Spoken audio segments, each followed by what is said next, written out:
నేపాల్‌లో ఒక పెద్ద రెవల్యూషన్ మొదలైంది. అది జెన్ జీ అంటారు. జెన్ జీ అంటే జెడ్ లెటర్‌ని జీ అని పలుకుతారు. Generation Z. హ్మ్. అంటే జనరేషన్ జీ.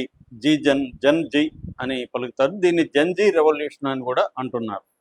సో, వీళ్ళు ఎవరు అంటే 1997, 2012 మధ్య పుట్టిన వాళ్ళని జెన్ జీ జనరేషన్ అని పిలుస్తారు.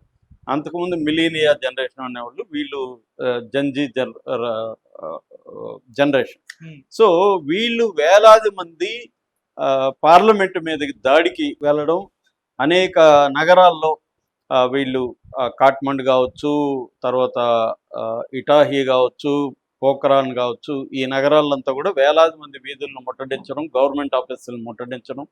ఇది ఫస్ట్ శాంతియుతంగా మొదలైంది. తర్వాత వైలెంట్గా మారిపోయి మిలిటరీని కూడా దించాల్సిన పరిస్థితి ఏర్పడింది. మిలిటరీ కూడా వచ్చి వీళ్ళ మీద లాఠీ చార్జ్ చేయడం, తర్వాత అదేమంటారు మన గ్యాస్ దీంతో అటాక్ చేయడం, దాని తర్వాత రియల్ బుల్లెట్లతో కూడా కాల్పులు జరపడం అనేది జరిగింది. అఫ్సియల్గా 19 మంది చనిపోయారని చెప్తున్నారు. అనఫ్సియల్గా అయితే 100 మంది చనిపోయినారని కూడా వార్తలు వస్తున్నాయి. అట్లాగే 300 నుంచి 500 మంది సీరియస్గా గాయపడ్డారని కూడా చెప్తున్నారు. ఎక్కువ మంది పిల్లలు ఉన్నారు దీంట్లో. యూనిఫామ్ వేసుకొని, స్కూల్ యూనిఫాము, కాలేజ్ యూనిఫామ్ వేసుకొని ఎక్కువ మంది పార్టిసిపేట్ చేశారు. ఇది ఒక్కసారిగా ప్రపంచాన్ని కుదిపేసిన సంఘటన. ఎందుకంటే ఈ మధ్యకాలంలో మనం బంగ్లాదేశ్లో లాస్ట్ ఇయర్ చూసాము. ఆ తర్వాత నేపాల్లో ఈ విధంగా జరగడం అనేది ఇండియాకు కూడా కన్సర్న్. ఎందుకంటే మన పక్క దేశం అల్లకల్లోలంగా ఉన్నప్పుడు దాని ఎఫెక్ట్ ఇండియా మీద కూడా ఖచ్చితంగా పడుతుంది. బంగ్లాదేశ్ ఎఫెక్ట్ కూడా ఇండియా మీద పడింది. బంగ్లాదేశ్లో అంతకుముందు మనకి అనుకూలమైన ప్రభుత్వం ఉంది. ఈ రెవల్యూషన్ తర్వాత, విద్యార్థుల విప్లవం తర్వాత అక్కడ మనకి వ్యతిరేకమైన ప్రభుత్వం, తాత్కాలిక ప్రభుత్వం ఏర్పడింది యూనస్ నాయకత్వంలో. సో దానివల్ల మనకి బంగ్లాదేశ్ మధ్య ఒక ఉద్రిక్త వాతావరణం మొదలైంది. ఎందుకంటే బంగ్లాదేశ్ పాకిస్తాన్కి అనుకూలంగా ఉంది. చైనా కూడా బంగ్లాదేశ్లో అనేక పెట్టుబడులు పెట్టడం చైనా కూడా ప్రోత్సహిస్తుంది. మరోవైపు అమెరికా కూడా బంగ్లాదేశ్ని తన వైపు తిప్పుకోవడానికి ట్రై చేస్తుంది. ఇలాగా అంటే మన చుట్టూ ఉన్న దేశాలు, ఆల్రెడీ నేపాల్కి మనకు సరి అయిన టర్మ్స్ లేవు. ఈ టైంలో నేపాల్లో ఎల్లకోలాలం ఏంటి, దీనికి కారణాలు ఏంటి, ఎందుకు జనరేషన్ జీ ఇలాగా విప్లవాత్మకంగా ఉద్యమించింది అనేది మనం చెప్పుకుంటే, మామూలుగా ఏంటంటే నేపాల్లో ఆల్రెడీ చాలా సమస్యలు ఉన్నాయి. 2008లో రాజరికాన్ని రద్దు చేసి గవర్నమెంట్ ఫామ్ అయింది. అప్పటి నుంచి ఇప్పటి వరకు దాదాపు 14 గవర్నమెంట్స్ మారాయి అక్కడ. ఈ 14 గవర్నమెంట్స్ కూడా ప్రజల ఆకాంక్షలకు అనుగుణంగా, ముఖ్యంగా యువత ఆకాంక్షలకు అనుగుణంగా అక్కడ ఎకనామిక్ పాలసీలని కానీ వీటిని తేవడంలో ఫెయిల్ అవడం మనకు కనబడుతుంది. ముఖ్యంగా అక్కడ 19.2% నిరుద్యోగం ఉంది. 15 నుంచి 29 ఏజ్ గ్రూప్లో 19 నుంచి 20% వరకు నిరుద్యోగం దారుణంగా ఉంది. అట్లాగే అక్కడ రెండో అంశం కరప్షను.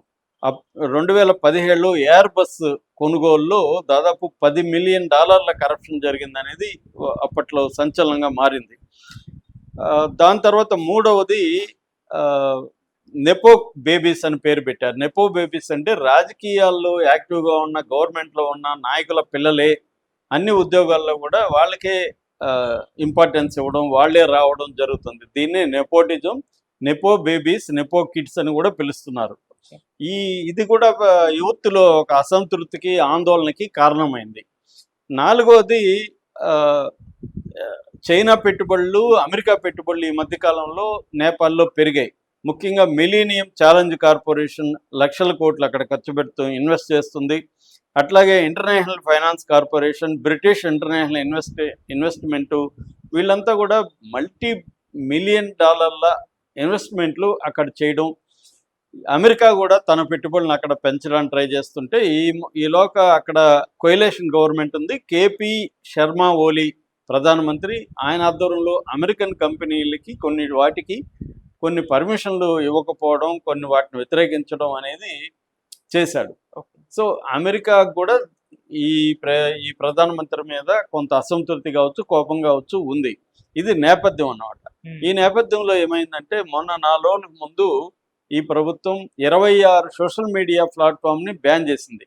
వాట్సప్, టెలిగ్రాము, తర్వాత ఫేస్బుక్, ఇన్స్టాగ్రాము, రెడిట్, ట్విట్టరు, అదే ఎక్స్, రెడిట్, తర్వాత లింక్డ్ఇన్ ఇలాంటివి మొత్తం 26 ప్లాట్ఫామ్స్ని బ్యాన్ చేసింది. కానీ టిక్ టాక్ను బ్యాన్ చేయలే. టిక్ టాక్ చైనాది కాబట్టి టిక్ టాక్ను బ్యాన్ చేయలేదు, చైనా పెట్టుబడులు ఉన్నాయి కాబట్టి.